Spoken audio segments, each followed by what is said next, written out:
José Miguel Villarroya, historiador que ya está con nosotros en Negocios Televisión. ¿Qué tal, José Miguel? Muy buenas tardes. Muy buenas tardes, Sergio. Un placer, como siempre.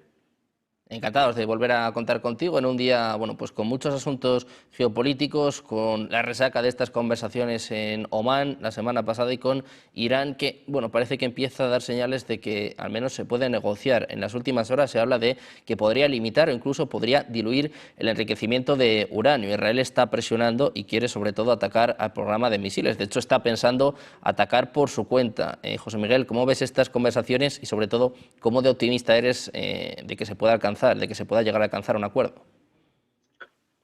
Bueno, ya dijimos aquí la semana pasada que el acuerdo entre Estados Unidos e Irán era plausible, ¿no? Era probable, porque al final Estados Unidos lo único que estaba hablando era el tema del enriquecimiento de uranio, algo a lo que Irán ya había mostrado su disposición, al menos a mantener conversaciones, ¿no? Y que se podría llegar a un acuerdo, según fuentes iraníes. Por lo tanto, lo que estamos viendo ahora es que parece que entre Estados Unidos e Irán sí que hay un acuerdo en este tema, por lo menos por las informaciones que aparecen desde Irán, de que se podría llegar a un acuerdo. Aquí lo que ya dijimos también el pasado día era que Israel buscaba algo más que el tema del enriquecimiento de uranio, que precisamente pues la parte de que se elimine el programa nuclear iraní en su totalidad, pues también el debilitamiento militar del régimen de los ayatolás. Y por esto está hablando, o ya ponía sobre la mesa, el tema del control de los misiles y la reducción del apoyo a las milicias que operan en la región y que tienen el apoyo de Irán. Evidentemente Irán a estas dos últimas peticiones no se iba a poner de acuerdo. Yo creo que aquí también ha habido un apoyo importante de Rusia y de China hacia Irán. Estados Unidos también ha visto que muchos de sus aliados en la región le están advirtiendo de la problemática de un ataque a Irán que puede desestabilizar la región y producir un problema también en la distribución del petróleo. Y Estados Unidos está dispuesto a afirmar lo que el problema, el tema del enriquecimiento de uranio, que en el fondo más bien es lo que le preocupa. Bueno, ahora Israel pues se desmarca diciendo que puede atacar por sí misma. Bueno, lo que en diplomacia se llamaría, si realizara el ataque, es un fait accompli, ¿no? Es un hecho consumado. Es decir, si Israel ataca, Israel sabe perfectamente que por sí solo no puede derrotar al régimen iraní, a Irán, pues ya se vio en la pasada guerra de los 12 días, pero aquí si Israel le pasará como la otra vez, donde los ataques iraníes le golpearan con fuerza, pues es evidente que obligaría a Estados Unidos a intervenir por lo que ya sabemos de la presión y la fortaleza del lobby sionista dentro de Estados Unidos. Por lo tanto, yo creo que sí que se puede llegar a un acuerdo entre Estados Unidos e Irán en el tema del enriquecimiento de uranio, pero yo creo que Israel, bueno, afirmo que Israel no se va a conformar con eso y sí que podríamos ver un ataque israelí a Irán para provocar la entrada de Estados Unidos si Israel fuera perdiendo por estos tipos de bombardeos. Bueno, pues muy pendientes de Israel y de Irán. José Miguel, te vamos a pedir que aguantes apenas un par de minutos porque estábamos mirando a Atocha, estábamos mirando precisamente estas huelgas que comenzaban en el día de hoy, estas huelgas de maquinistas que se van a extender hasta el próximo miércoles y tenemos a nuestro compañero Enrique Castilla con uno de los afectados. ¿Qué tal? Enrique, buenas tardes de nuevo. Muy buenas tardes, Sergio. Efectivamente, ya han afectado ya Atocha. Encuentro con Arantxa. Arantxa, muy buenas tardes, ¿qué tal? ¿Cómo te encuentras? Arantxa, precisamente me comentabas antes de entrar en directo que has venido de Barcelona, de Sant, que venías por trabajo, que ha tardado 40 minutos en llegar ese tren aquí a Atocha, ¿no? La avenida han sido 40 minutos y cuando tuve que ir de Madrid a Barcelona sí que tardamos como hora y 10 de retraso en llegar.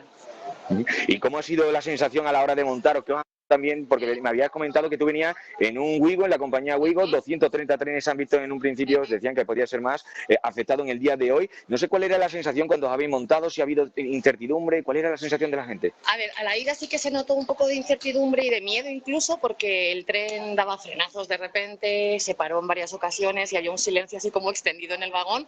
Yo puedo decir que sí que Wigo nos ha estado avisando en todo momento de los retrasos y de las posibles cancelaciones. Yo no sabía que la huelga empezaba hoy porque estaba en Albania, me enteré justo esta mañana, pero nos mandaron un correo diciendo que nuestro tren salió en tiempo, pero hemos tardado en llegar como 50 minutos más en el retraso. La gente en el Wigo, en este caso, no iba como, o sea, no había mucha queja porque sí que la compañía en todo momento nos ha estado avisando. Más allá de la gente que tenía que hacer conexiones, que es verdad que esa gente sí que lo tiene complejo porque han perdido trenes ahora en Atocha. Claro, cuando venía, te he cogido a ti, precisamente la gran mayoría de la gente decía no tengo tiempo, claro. Yo con 40, 30 minutos de retraso. Ha sido una sensación de caos generalizada, sí. Pero también un caos, que no sé cómo lo valoras tú, no sé si crees que es necesario esta huelga que se está realizando para dar un toque de atención también, hay que mirar por las infraestructuras, sí. y mejor, como dicen ellos en el lema de hoy de los sindicatos, mejor la seguridad, más seguridad y menos alta velocidad.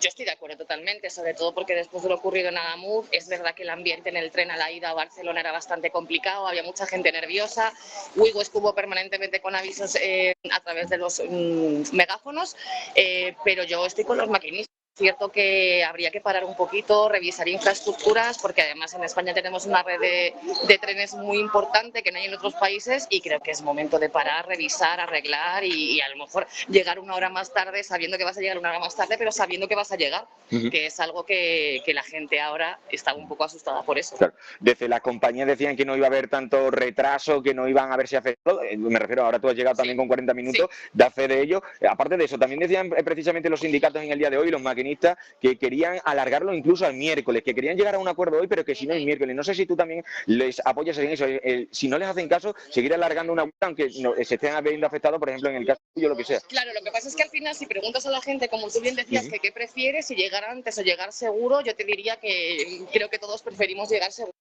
Evidentemente, si los maquinistas, que son los que se juegan la vida, como en el caso de Adamuz, están considerando que hace falta un parón para que esto se revise, yo en mi caso sí que voy a apoyar.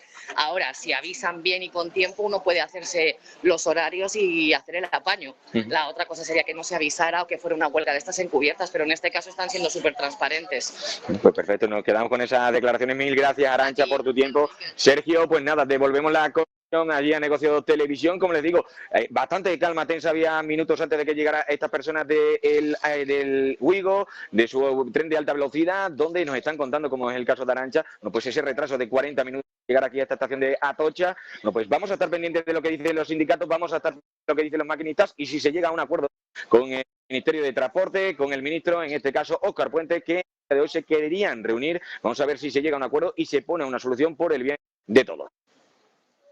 Desde este caos en Atocha, muchísimas gracias, Enrique, por esta última hora. Gracias también a Arantxa por contarnos lo que ha sido su día, ¿no? Lo que ha sido este caos vivido en las últimas horas y que parece que puede extenderse hasta el próximo miércoles. Atentos a la actualidad nacional, vamos a seguir mirando a la geopolítica, vamos a seguir mirando pues uno de los temas más importantes de los últimos años, esta guerra en Ucrania que está a punto de entrar en su cuarto año y hemos escuchado declaraciones por parte de Sergei Lavrov, el ministro de Exteriores ruso, acusa a Trump de bidenismo. José Miguel básicamente dice que los acuerdos de Anchorage no se han cumplido, que no se están cumpliendo. Bueno, eso ya también es algo que también dijimos aquí, ¿no? Es decir, una cosa es lo que pacta Trump con Putin o la administración Trump con Putin y luego hay la parte del establishment norteamericano que ya empieza a tener importancia y fuerza dentro del propio gobierno de Donald Trump, que boicotea todos esos acuerdos.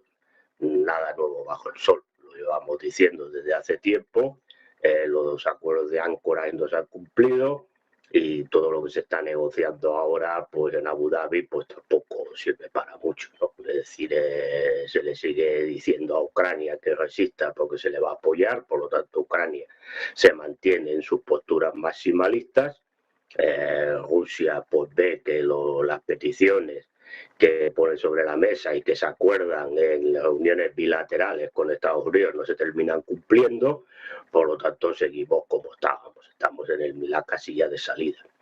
Bueno, evidentemente Lavrov pues ha visto claramente que la administración Trump pues es como la de Biden, porque en el fondo en este tema pues quienes siguen controlando los aparatos de poder pues sí, que no sean las mismas personas, pero son personas que tienen las mismas características como Biden, es decir, representan a un establishment norteamericano que no está por la labor de que haya una paz en Ucrania.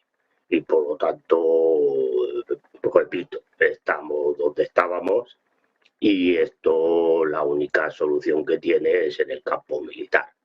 Así de claro, yo llevo ya mucho tiempo diciéndolo y cada día que pasa pues se va reafirmando mi opinión, porque no hay posibilidad alguna de llegar a un acuerdo diplomático porque lo que se acuerda pues luego no se cumple. Por lo tanto, es decir, estamos en el cuarto año y seguiremos en el quinto y en el sexto si esto se va alargando porque no hay disposición por parte de quien está apoyando más a Ucrania, que es la administración norteamericana, en cerrar este conflicto. Bueno, pues un Donald Trump que bueno, tiene mucho trabajo por hacer, ¿no? Sobre todo en lo que concierne a la guerra en Ucrania, que va a ser uno de los temas fundamentales de aquí a noviembre, donde se la va a jugar en estas elecciones de midterm, y en un momento en el que uno de sus principales enemigos ha sido y va a seguir siendo China. Hoy tenemos noticia importante, la agencia Bloomberg habla bueno, de un poco el contraataque, la jugada que tiene planeada China, sobre todo pidiendo a los grandes bancos que dejen de comprar, que bueno, básicamente se deshagan de los bonos del Tesoro de Estados Unidos. Decía yo antes que es un golpe donde más le duele a Donald Trump, ¿no? Un golpe a la economía. ¿Cómo valoras esta jugada por parte de China y sobre todo cómo crees que va a responder Donald Trump? Si crees que esto bueno, nos va a devolver a la guerra comercial de hace apenas unos meses. El campo está claro que China tiene armas, no hablo ahora aquí de armas militares, sino armas económicas para golpear donde más le duele a Donald Trump, que es en la economía. Por cierto, una economía que no marcha muy bien porque se conocían los datos del paro y no son muy halagüeños. La inflación también sigue disparada. Por lo tanto, eso afecta al bolsillo de los estadounidenses, muchos de ellos, la gran mayoría de ellos, también a los que le votaron, ¿no? Por lo tanto, esto sí que es un golpe en la línea de flotación del proyecto de Trump, ¿no? Vender los bonos significa que el dólar pues, va a ir perdiendo fuerza y la deuda americana ya no es valor refugio ante estas situaciones de volatilidad en las que vivimos. La respuesta, a ver, yo no soy economista, vosotros tenéis ahí especialistas en economía mejores que yo, pero entiendo que la respuesta comercial o la guerra comercial tampoco le va a solucionar el problema, porque ya vimos cuando puso aquellos aranceles, algunos al 150% a productos chinos, que quien más sufrió esos aranceles fue la propia industria norteamericana, algunas de ellas básicas como la farmacéutica o la armamentística, o incluso de las propias tecnológicas, que ya avisaron a Donald Trump que bajara los aranceles porque si no tenían que cerrar las factorías. Es decir, que por lo tanto una respuesta comercial o una guerra comercial no parece que vaya a ser la solución a este ataque económico que le está realizando China. Por lo tanto, alguna manera tendrá que negociar o bien entrar ya en otras cosas, ¿no? Que aquí serían más problemáticas, ¿no? Sería entrar en un tema ya de militar, es decir, operaciones militares, aunque fueran guerras proxy, que debilitaran o pusieran en solfa a China, porque es evidente que en estos momentos económicamente China tiene la sartén por el mango, tanto en el tema de los bonos norteamericanos como en el tema de las tierras raras, como el tema de los microprocesadores, es decir, toda una serie de productos que son básicos para la industria norteamericana y que ya se vieron, porque no es que estemos inventando nada, eso ya lo vimos en la anterior guerra arancelaria, que quien más sufrió fue la industria norteamericana y no para nada, es verdad que sí, que algo también influyó, tocó a la industria china, pero mucho menos que a la industria norteamericana. Por lo tanto, es una partida de respuesta económica que Trump no tiene nada que hacer, o en este caso Estados Unidos no tiene nada que hacer. Por lo tanto, la única posibilidad que tendría, si no quiere adherirse a una negociación con China, donde va a perder, porque tendrá que rebajar determinadas pretensiones, es buscar la solución a los problemas económicos de la guerra económica que le está planteando China en estos momentos, buscar la solución por otros medios, como decía Clausewitz, que sería una guerra. O bien una guerra directa contra China, cosa que yo veo bastante improbable, o si bien una guerra superpuesta o interpuesta, como es el caso de Ucrania con Rusia, con algún tipo, o jugar la carta Taiwán, o jugar otros tipos de guerras proxy que intentara perjudicar a China. Bueno, pues precisamente pendientes de China, me gustaría preguntarte también por Japón, con esta victoria de Sanae Takaichi, que bueno, ha arrasado literalmente en las urnas, y sobre todo, ¿cómo puede afectar precisamente a esto, ¿no? a su relación con China?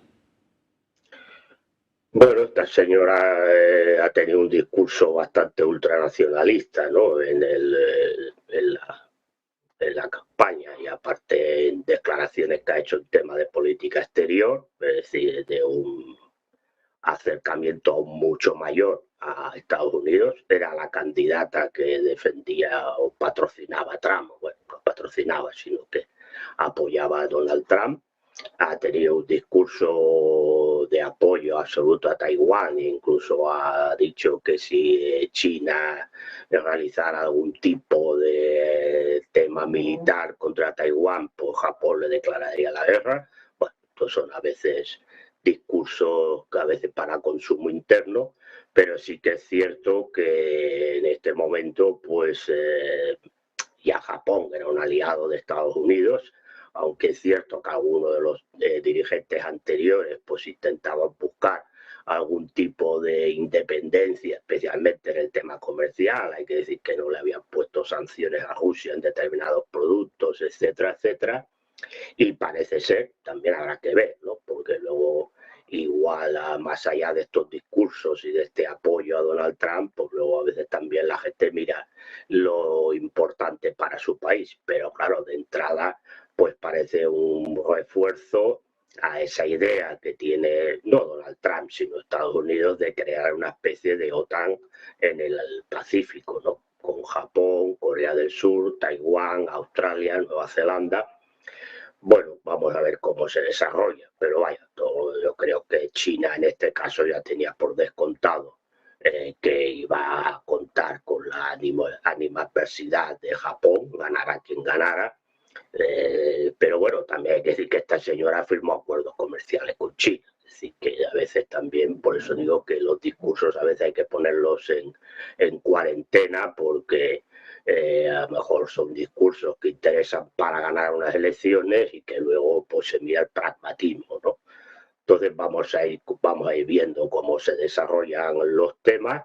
Japón está en un momento delicado de su economía. Vamos a ver cómo resuelve esta señora el problema de la economía japonesa, y también es muy dependiente de China para muchas cosas. Por lo tanto, bueno, yo creo que a veces, repito, habrá que ver si el discurso pues se concreta en hechos, o luego la realpolitik que decía Bismarck pues impone las negociaciones y en acuerdos que consiga con China, que también es básico para su economía, ¿no?